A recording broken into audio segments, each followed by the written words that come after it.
বিশালগড় গুলিকাণ্ডের এবার এক নয়া মোড়, তবে এক্ষেত্রে পুলিশের সাফল্য।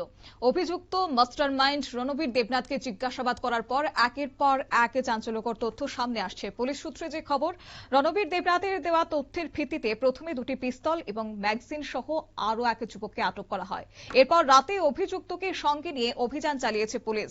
পুলিশের এই অভিযানে প্রভুরামপুর কেন্দ্রীয় সংশোধনাগারের পাশে একটি পরিত্যক্ত ঘর থেকে উদ্ধার করা হয়েছে আরও একটি পিস্তল। অর্থাৎ একই রাতে মোট 3টি পিস্তল উদ্ধার করতে সক্ষম হয়েছে পুলিশ। এই বিপুল অস্ত্র উদ্ধারের ঘটনায় স্পষ্টই যে দীর্ঘদিন ধরে এলাকায় সক্রিয় ছিল একটি সংঘবদ্ধ অপরাধ চক্র। বিশালগড়ে ঠিক কত বড় অপরাধ চক্র কাজ করছিল তা নিয়ে কিন্তু শুরু হয়েছে জোর তদন্ত। কি বললেন এই প্রসঙ্গে এক্সিকিউটিভ ম্যাজিস্ট্রেট, শুনুন। আজকে আমরা ওই পিস্তল কাণ্ডটা যেটা শুনছেন, আপনারা দেখছেন, ওইটার ব্যাপারে আমি আইসি আর আজকে এক্সিকিউটিভ ম্যাজিস্ট্রেট হিসেবে।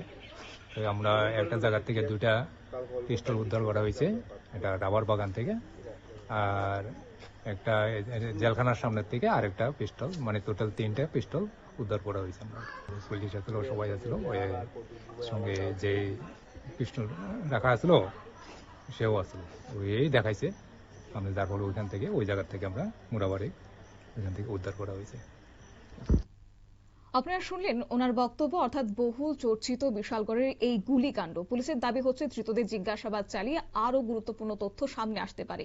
এই ঘটনার সঙ্গে আরো কারা জড়িত রয়েছে তাও সামনে আসতে পারে বলে তারা একটা আশ্বাস দিয়েছেন। শেষ পর্যন্ত পুলিশের তৎপরতায় একের পর এক অস্ত্র উদ্ধার, অভিযুক্তদের গ্রেফতার, এই ঘটনায় প্রমাণ করছে যে বিশালগড়ে সক্রিয় ছিল একটি বিপজ্জনক অপরাধ চক্র। তবে হ্যাঁ, এখানেই শেষ নয়, তদন্ত এখনো চলছে। পুলিশের দাবি হচ্ছে খুব শিগগিরই চক্রের সঙ্গে জড়িত আরো অনেকের নাম উঠে আসতে পারে।